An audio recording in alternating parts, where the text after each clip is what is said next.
Police officer asking, is this a residence of Noemi Monique Perpetuo? Very firm. I knew.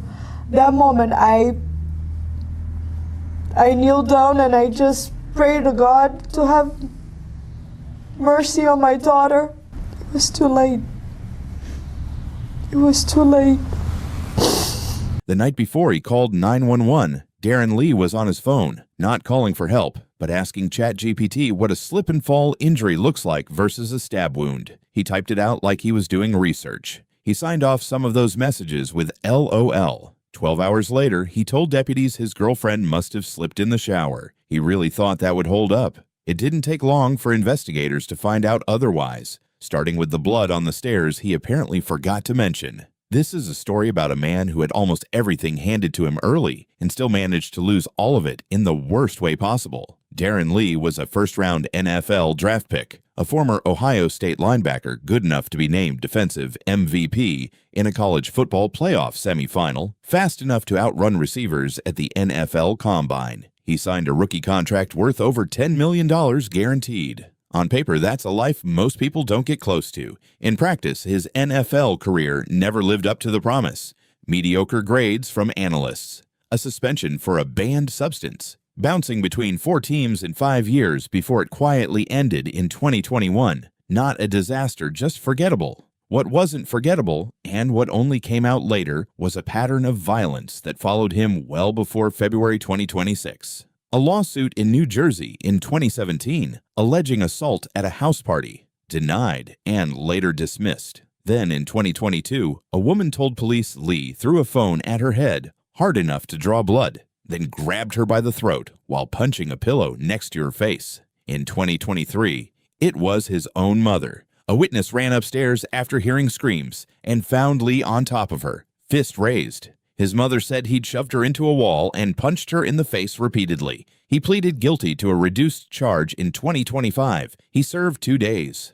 2 days. He was still on probation in 2 different states when he met Gabriella Perpetuo. Everyone who knew her called her Bella. She grew up between Massachusetts and Florida, moved to New York City chasing a career in medical journalism, then realized she didn't want to write about patients. She wanted to be in the room with them. So she went back to school for nursing with one specific goal: caring for newborns in the fragile first hours of their lives. She was 3 months from that degree. Her parents described her as the kind of person who never met a stranger. By early February 2026, Bella and Darron Lee had been living together for 10 days in a rental house on Snow Cone Way in Ooltewah, Tennessee, just outside Chattanooga. How they met isn't part of the public record. What is part of the record is what Lee was doing with his phone the day before he dialed 911. On February 4th, at 11:18 in the morning, Lee opened a conversation with ChatGPT, which he'd nicknamed Allie, and typed out a message describing his fiancée having done her crazy thing again, waking up with 2 swollen eyes and asking what to do, insisting he hadn't done anything. As the conversation continued, he shifted the story. Now it wasn't his fiancée, it was a friend's fiancée. He wanted to know how to get EMS to the house without involving police.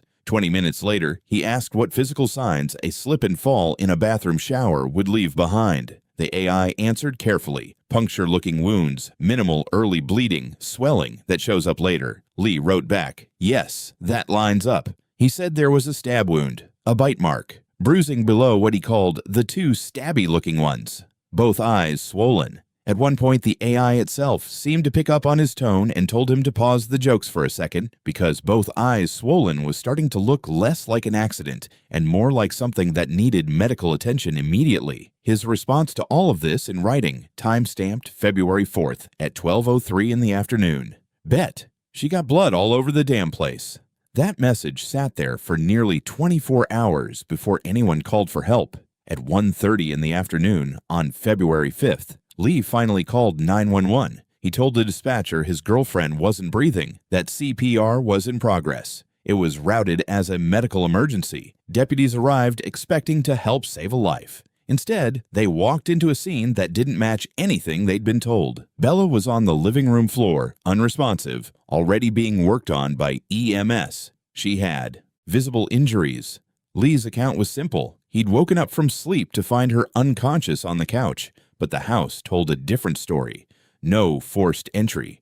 Glass scattered across the kitchen floor. Blood on the walls, the floors, the staircase, and cleaning supplies sitting in places that made no practical sense for a man who claimed he'd just woken up. I was asleep for a long time. Okay, so when's the last time you actually talked to her? And she talked about you? I saw that yesterday evening. Deputies asked Lee to walk them through it.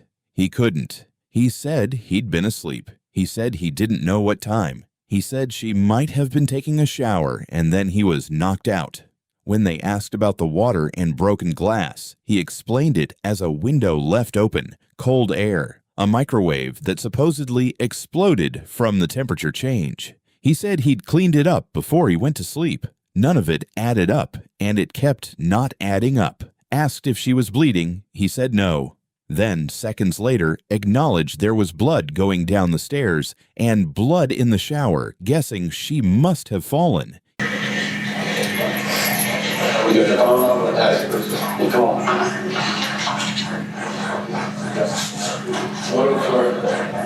go right outside. We'll talk while there.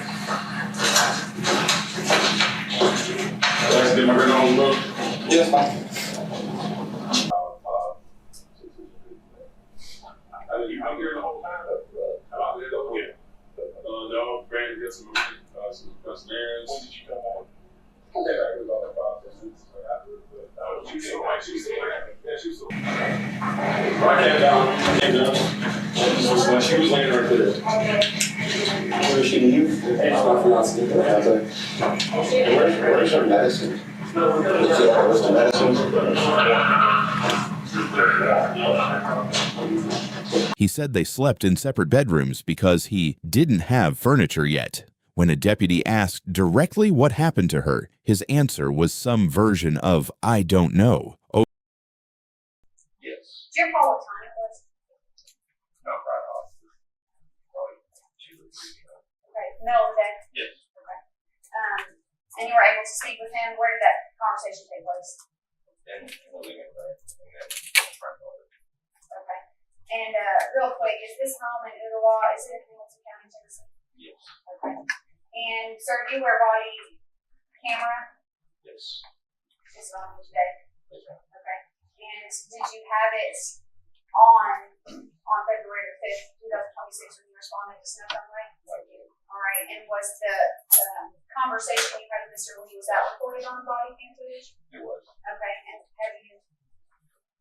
his answer was some version of "I don't know" over and over, paired with a strange detour into whether she might be pregnant, something he said she'd only told him, not something he could confirm. At one point, asked about the blood on his own hands, he brushed past it. Investigators would later document injuries across his face, hands, and chest, the kind of marks consistent with a struggle, not with sleeping through an emergency. He was detained on the spot while deputies processed the house. What they found next made his story fall apart completely. Using a chemical called Blue Star, similar to luminol, used to detect blood that's been cleaned away, forensic techs lit up nearly every room in the house. Blood in the kitchen, blood on the stairwell wall, low near the baseboard, right next to cleaning rags and bleach wipes. Blood in the master bedroom, on a pillow that had visibly stained fabric. Blood in the bathroom, on the vanity, under the toilet seat, faintly in the shower. Blood in the garage, inside the passenger side of Lee's own car. And in one room, the Blue Star caught something no amount of cleaning could explain.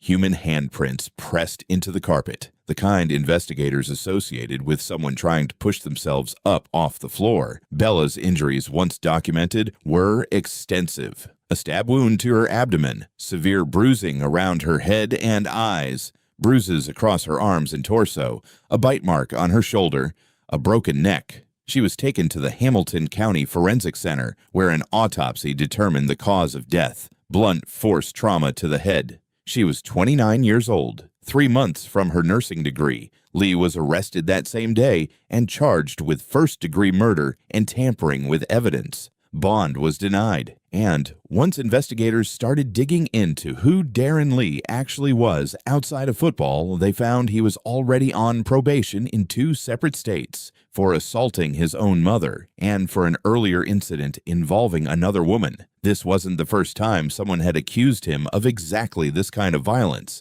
It was just the first time someone hadn't survived it. In early March, Lee appeared in court for his preliminary hearing. This was where the ChatGPT messages stopped being background detail and became the centerpiece of the case. An investigator walked the court through the timeline, message by message. The friend framing, the questions about slip and fall injuries, the follow-up questions about stab wounds, bruising, swelling, and then the detail that landed hardest. While describing Bella's injuries, Lee had used LOL. The AI itself at one point told him to stop joking around because what he was describing didn't sound like an accident anymore. He'd spent the day before her death typing out a cover story in real time, testing it against an AI chatbot to see if it would hold up. It didn't occur to him that the deputies wouldn't need ChatGPT to see through it. They just needed the blood he hadn't managed to clean off the walls. Okay, let's go ahead and bring out Mr. Lee.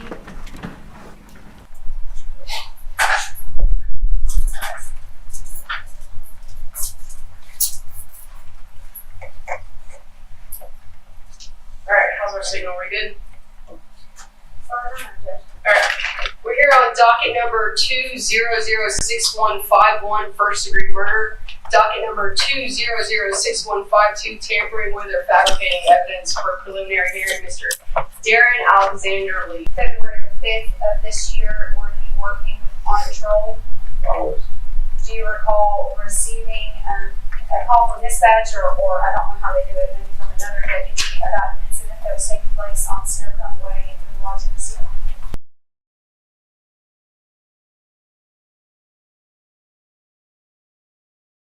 The judge found probable cause. The case moved to a grand jury. If indicted and convicted of first-degree murder in Tennessee, Lee is facing one of three outcomes: the death penalty, life without parole, or life with the possibility of parole, which in practice means a minimum of 51 years. Served. Separately, Bella's family filed a civil lawsuit against him, seeking damages under a lower burden of proof than the criminal case requires. That suit doesn't need to wait on the outcome of a trial to move forward. For now, Lee remains in custody without bond. It would be easy to tell this story as a football story, a first-round pick who never became a star, a career that fizzled out by 2021, a name nobody thought about again until it showed up attached to a murder charge.